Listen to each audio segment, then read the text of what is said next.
అగ్నిదేవుడు చెబుతున్నాడు, పౌర్ణిమ నాడు చంద్రోదయ సమయంలో చంద్రుడికి ఎదురుగా నిలబడి నేతితో అక్షతలతో సహా దోసెడు నీళ్లను చంద్రుడికి అర్పించినవాడు అగ్ని కార్యం చేసినవాడు అవుతాడు. ఎంత సులభంగా ఉంది. ఇది దేవరహస్యం. ఈ రహస్యాలు చెప్పరు. ఈ ఒక్క మహాభారతంలోనే ఉంది, ఇంకెక్కడా లేదు, వేరే పురాణాల్లో లేదు. పౌర్ణిమ నాడు, ఆ పౌర్ణిమ చంద్రోదయ సమయంలో చంద్రుడికి ఎదురుగా నిలబడి నేతితో అక్షతలతో సహా దోసెడు నీళ్లను చంద్రుడికి అర్పించినవాడు అగ్ని కార్యం చేసినవాడు అవుతాడు. అతడు 3 అగ్నులలో అంటే గార్హపత్యం, ఆహ్వనీయం, దక్షిణాగ్నులకు ఆహుతులను అర్పించిన వాడు అవుతాడు. మూర్ఖుడైన వాడు అమావాస్య రోజున చెట్టుకు గల ఒక ఆకును కోసినా చాలు అతడికి బ్రహ్మహత్య పాపం అంటుతుంది. అమావాస్య రోజు మాత్రం ఏది కొయ్యకూడదు, కనుక ఆకును కోయకూడదు. లక్ష్మీదేవి ఇలా అంది, ఇంటిలో పాత్రలు చిందరవందరంగా పడి ఉండకూడదు. అప్పుడే చెప్పారండి. ఏంటిది మనమంతా ఇప్పుడిప్పుడు చెప్పుకుంటాం, వాళ్ళు అప్పుడే చెప్పేశారు.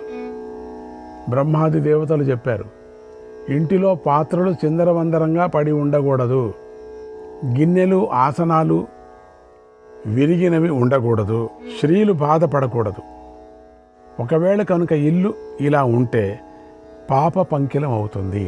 అంటే పాత సామాన్లు పెట్టుకోకూడదు, ఖాళీ సీసాలు, పాత సామాన్లు, డబ్బాలు పెట్టుకోకూడదు.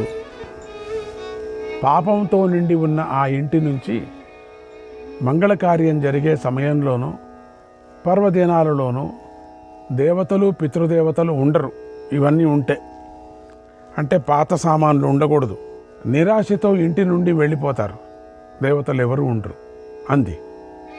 తర్వాత గార్గ్యుడు ఇలా చెప్పాడు, ఆతిథ్యం సతతం కుర్యాత్ దీపం దద్యాత్ ప్రతిశ్రయే, దీపం దద్యాత్ ప్రతిశ్రయే, వర్జయానో దివా స్వాపం, వర్జయానో దివా స్వాపం, నచ మాంసాని భక్షయేత్, నచ మాంసాని భక్షయేత్, గో బ్రాహ్మణ నహింస్యాచ్చ, పుష్కరాణి చ కీర్తయేత్, ఏష శ్రేష్టతమో ధర్మః, ఏష శ్రేష్టతమో ధర్మః, సరహస్యో మహాఫలః, సరహస్యో మహాఫలః. ఎప్పుడూ అతిథిని పూజించాలి, ఆతిథ్యం ఇవ్వాలి, ఇంటిలో దీపాన్ని పెట్టాలి, పగలు నిద్రించకూడదు, మాంసాన్ని తినకూడదు, గోబ్రాహ్మణులను హింసించకూడదు, పుష్కరాలను కీర్తించాలి. మంచి రహస్యమైన ఈ శ్రేష్ఠ ధర్మం ఆచరించిన వారికి మహాఫలాన్ని ఇస్తుంది. 100 యాగాలు చేసిన ఫలం నశిస్తుంది. కానీ ఈ ధర్మాలను శ్రద్ధతో కనుక ఆచరిస్తే ఆ ఫలం ఎప్పటికీ కూడా క్షీణించదు. 100 యాగాలు చేసిన ఫలం లభిస్తుందట. శ్రాద్ధ దినాల్లోనూ అంటే పితృపక్షంలోనూ, యజ్ఞ సమయాల్లోనూ అంటే వాళ్ళకి ఇష్టమైన వాళ్ళు పోయిన రోజు అది శ్రాద్ధ సమయం అని చెప్తారు. యజ్ఞ సమయంలోనూ మానవుడు స్నానం చేసి పవిత్రుడు కావాలి, తెల్లని వస్త్రాలు ధరించాలి, విప్రుల నుండి మంగళకరమైన మంత్రాలను వినాలి. కీర్తయేద్భారతం చైవ, కీర్తయేద్భారతం చైవ, తథా స్యాదక్షయం హవిః, తథా స్యాదక్షయం హవిః. మహాభారతాన్ని చదవాలి. అలా చేస్తే దేవతలకు పితృదేవతలకు సమర్పించే పదార్థాలన్నీ అక్షయాలవుతాయి అన్నాడు గార్గ్యుడు. తర్వాత ధౌమ్యుడు ఇలా ధర్మరహస్యాన్ని చెప్పాడు. ఇంటిలో పగిలిన పాత్రలు ఉండకూడదు. చూసారా, గార్గ్యుడు, ధౌమ్యుడు వీళ్ళంతా చెప్పారంటే విరిగిన మంచం ఉండకూడదు, కోడి కుక్క ఉండకూడదు. మంచి పని, మంచి పని. ఇంట్లో ఉండకూడదు, ఇంటి బయట దానికోసం ఒక ఇల్లు చేసి పెట్టాలి. కానీ ఇంటి లోపల పడసాల్లో పెట్టుకోకూడదు. ఇంటి బయట మాత్రమే చెట్లు ఉండాలి. అది కూడా అంతే, పెద్ద పెద్ద చెట్లు ఇంటి బయట ఉండాలి. పగిలిన గిన్నెలు కనుక ఇంట్లో ఉంటే అక్కడ కలి నివసిస్తాడు. అర్థమైందే? విరిగిన మంచం ఉంటే ధనం క్షీణించిపోతుంది, డబ్బు కలిసి రాదు. కోడి కుక్క పడసాల్లోనే ఉంటే దేవతలు నైవేద్యాన్ని స్వీకరించరు. చాలామంది కోడిని కుక్కను పెంచుతూ పడశాల్లో మంచం మీదే పెట్టుకుంటారు, సోఫా మీద. వాళ్ళు అటువంటి ఇళ్లలో దేవతలు భోంచేయరు. చెట్టు మొదళ్ళు జంతువులకు నివాసం కనుక ఇంటి లోపల చెట్లు, పెద్ద పెద్ద చెట్లు ఉండకూడదు. చాలామంది ఇంటి లోపలే చెట్టు పెట్టుకొని చుట్టూ ఇల్లు కట్టుకుంటారు, అది చేయకూడదు అన్నాడు. తర్వాత జమదగ్ని ఇలా అన్నాడు, అశ్వమేధ యాగం చేసిన 100 వాజపేయి యాగాలు చేసిన, తలక్రిందుగా వ్రేలాడిన, దీర్ఘసత్ర యాగం చేసిన హృదయం మాత్రం పవిత్రంగా ఉండాలి. ఒకవేళ లేకపోతే తప్పకుండా నరకానికి పోవటం జరుగుతుంది. యజ్ఞము, సత్యము, హృదయం, శ్రద్ధగా ఉండటం అనే ఈ 3 సమానంగా ఉంటాయి. గతంలో ఒకడు పవిత్ర హృదయంతో విప్రుడినికి 1 లోటాడు గంజిని దానం చేశాడు. ఆ ఫలంగా అతడు బ్రహ్మలోకానికి వెళ్ళాడు. ఇందులో హృదయం శుద్ధి ఉంది, అందుకే అతడికి అంతటి ఫలం లభించింది అన్నాడు జమదగ్ని మహర్షి. ఓం శ్రీకృష్ణాయ పరమాత్మనే నమః. 128, 129 అధ్యాయాలు. వాయుదేవుడు ఇలా అన్నాడు, మానవులకు సుఖాన్ని కలిగించే ధర్మాన్ని నేను కూడా కొంచెం చెప్తాను. అలాగే రహస్య దోషాలను గురించి చెప్తాను. అందరూ జాగ్రత్తగా వినండి. నిత్యము అగ్నిని ఆరాధించాలి. అంటే నిత్యము అగ్ని వేసుకోవటం కాదు, ఒక దీపం పెట్టినా చాలు, నిత్యము అగ్ని ఆరాధించినట్టు అవుతుంది. అది ప్రతినిత్యము దీపం పెట్టాలి. అంటే ఆ దీపానికి సరి అయినటువంటి ఒక వలలాగా పెట్టాలి. జాగ్రత్త, ఇండ్లలో జాగ్రత్త అది. ఎందుకంటే అవి సర్రని అంటుకుంటాయి. అందుకని మనం దానికి వలలాగా చేసి ఆ వలలోనే ఆ దీపం పెట్టాలి. అదే అగ్ని పూజలాగా. అది శ్రాద్ధం పెట్టే అంటే పితృపక్షం, పితృలు దేవతలు వచ్చిన రోజు పెట్టే రోజున చక్కని భోజనం పెట్టాలి. పితృదేవతలకై దీపదానం చేయాలి, తిలోదకాలు ఇవ్వాలి. ఇలా మానవుడు శ్రద్ధతో, ఏకాగ్రతతో సంవత్సరంలో 4 మాసాల పాటు పితృదేవతల కోసం తిలోదకాలను ఇవ్వాలి. శక్తి కొద్దీ వేద పండితుడికి భోజనం పెట్టాలి. అలా పెట్టినవాడు 100 యాగాలు చేసిన ఫలాన్ని పొందుతాడు. లోమశుడిలా ధర్మరహస్యాన్ని చెప్పాడు. పెళ్లి చేసుకోనివాడు ఇతరుల భార్యలపై ఆసక్తి గలవాడైన మానవుడి యొక్క పితృదేవతలు శ్రాద్ధ సమయంలో నిరాశ చెందుతారు. దేవతలు, పితృదేవతలు కూడా వీరి నైవేద్యాన్ని ముట్టుకోరు.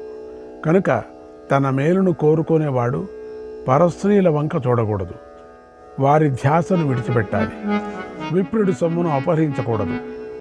శ్రద్ధదానేన కర్తవ్యం గురూణాం వచనం సదా. శ్రద్ధదానేన కర్తవ్యం గురూణాం వచనం సదా.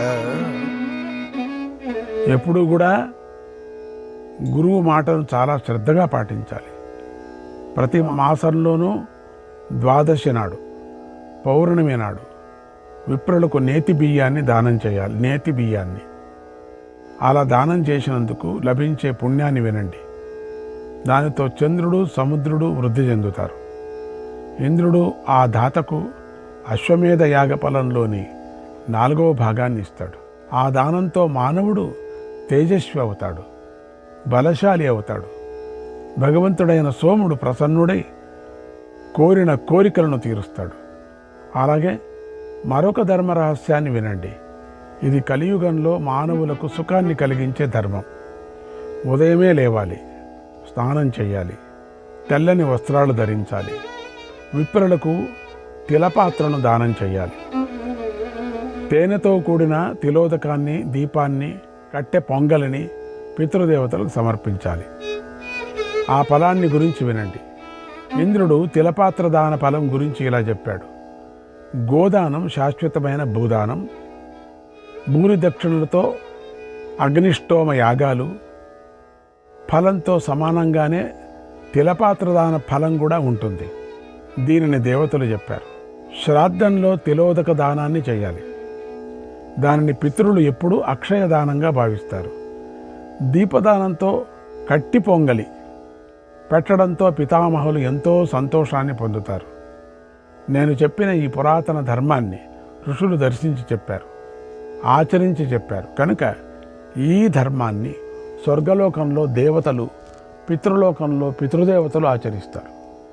ఈ ధర్మ ప్రకారం నడుచుకున్న వాడిని ఆశీర్వదిస్తారన్నాడు లోమశ మహర్షి.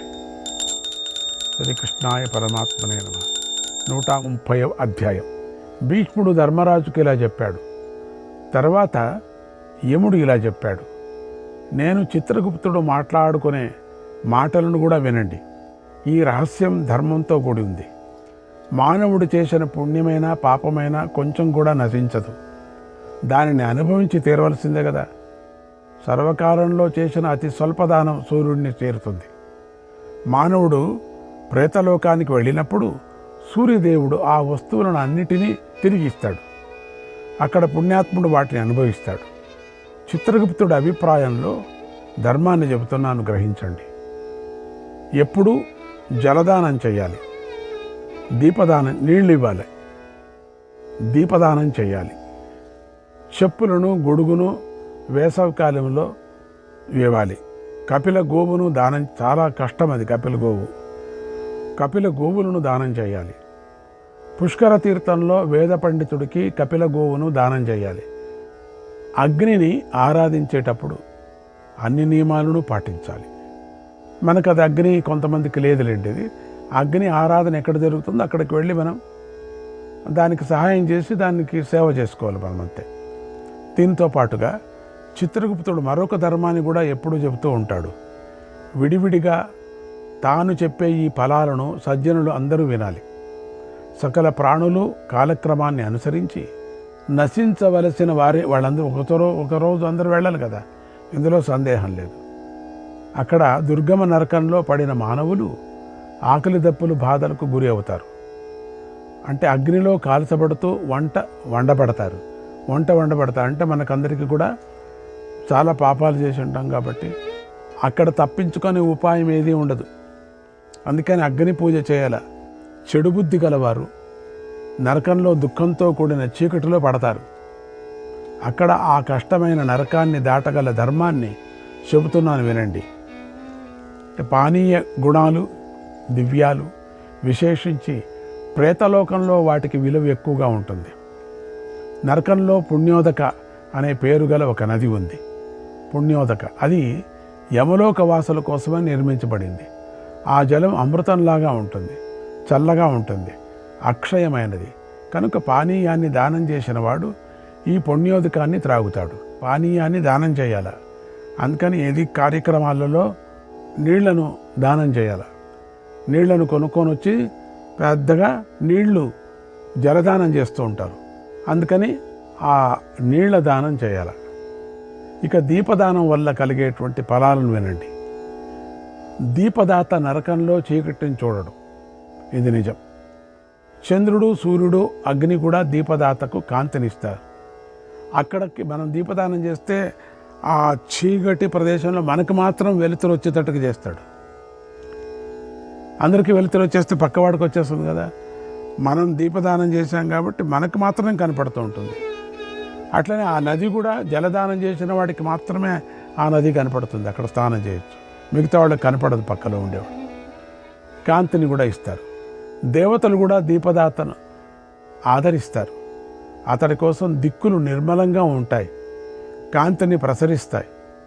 ఆ మానవుడు ప్రేతలోకంలోని మంచి లోకాలకు వెళ్ళినా కూడా సూర్యుడిలాగానే ప్రకాశిస్తాడు. కనుక దీపాన్ని దానం చేయాలి, విశేషించి జలాన్ని దానం చేయాలి. పుష్కర తీర్థంలో వేద పండితుడికి కపిలగోవును ఇచ్చినవాడు పొందే విశేష ఫలాన్ని వినండి.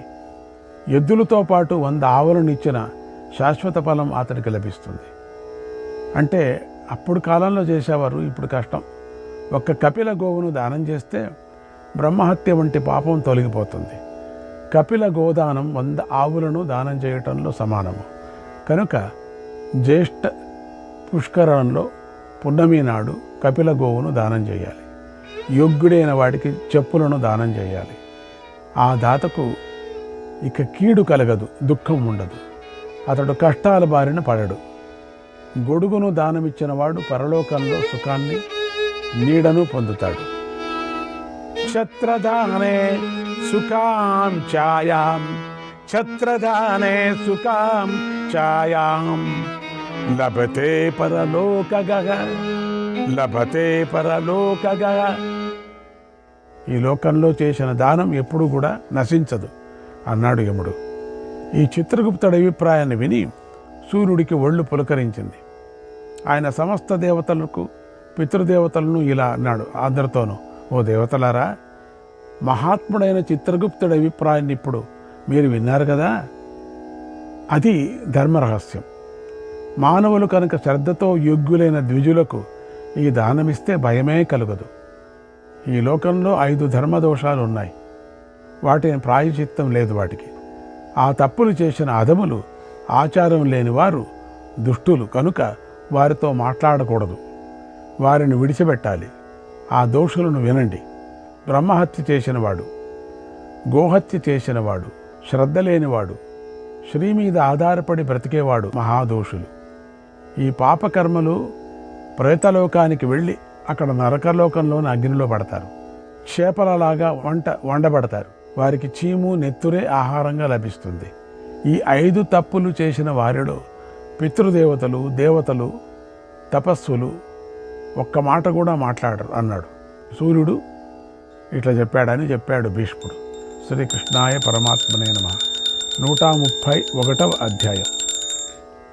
భీష్ముడు ఇలా ధర్మరాజుకు చెప్తున్నాడు, ధర్మరాజా, ఆ తరువాత దేవతలు, పితరులు, ఋషులు ప్రమథులతో, నిశాచరులతో ఇలా అన్నారు, ఓ భాగ్యవంతులారా, మీరు ప్రత్యక్షంగా నిశాచరులు, ఉచ్చిష్టులు, అపరిశుద్ధులు, క్షుద్రులైన మానవులను ఎలా హింసిస్తున్నారు? మీరు మానవులను హింసించకుండా, బాధ పెట్టకుండా ఉండటానికి ఏమైనా ఉపాయాలు ఉన్నాయా? మీరు ఇళ్లలో కనిపించకుండా ఉండే రక్షోఘ్న మంత్రాలు ఏమైనా ఉన్నాయా? నిశాచరులారా, మాకు ఈ విషయాన్ని చెప్పండి అని అడిగారు. అప్పుడు ప్రమథులు ఇట్లన్నారు, ఓ పుణ్యాత్ములారా, మేము చక్కని ప్రవర్తనతోనూ నడవడికతోనూ ఉండే మానవులను పీడించము. నడవడిక లేని వారినే పీడిస్తాము. ఎప్పుడూ కామపిశాచి లాగా కామాశక్తి గలవారిని, పెద్ద చిన్న తెలియకుండా అగౌరవపరిచేవారిని, మర్యాదలు తెలియని వారిని, చెట్ల కింద పడుకునే వారిని, కాళ్ల వైపు తలపెట్టి పడుకునే వారిని పీడిస్తాం. ఎందుకంటే మీరంతా అపవిత్రులు. ఈ మానవులను చంపవచ్చు, తినవచ్చు, ఇందులో ఎలాంటి సందేహమూ లేదు. చెట్టుకి కాళ్ళు తగిలించి పడుకోకూడదు, అది కూడా అంతేనే, సందేహమే లేదు, వాళ్ళంతా పీడిస్తాం. ఇటువంటి స్వభావము, నడవడిక గల మానవులను బెదిరిస్తున్నాం, పీడిస్తున్నాం. అయితే వారిని మేము బాధ పెట్టకుండా ఉండేందుకు కొన్ని ఉపాయాలు ఉన్నాయి. వాటి చెబుతున్నాను వినండి. శరీరానికి గోరోజనాన్ని పూసుకున్న వాడిని, అంటే వసను అంటే మందును చేత ధరించిన వాడిని, శిరస్సు పైన నేతిని, అక్షతలను ధరించిన వాడిని, మాంసం తినని వాడిని మేము హింసించలేము, బాధించము. ఎవడింటిలో ఎప్పుడు పగలు రాత్రి అగ్నిపూజ జరుగుతూ ఉంటుందో అతడింటిలో నిశాచరులు అడుగుపెట్టరు. అందుకని అగ్ని పూజ చేసేవాళ్ళ శక్తి ఉండేవాళ్ళంతా చేయండి. శ్రీకృష్ణాయ పరమాత్మనే నమః.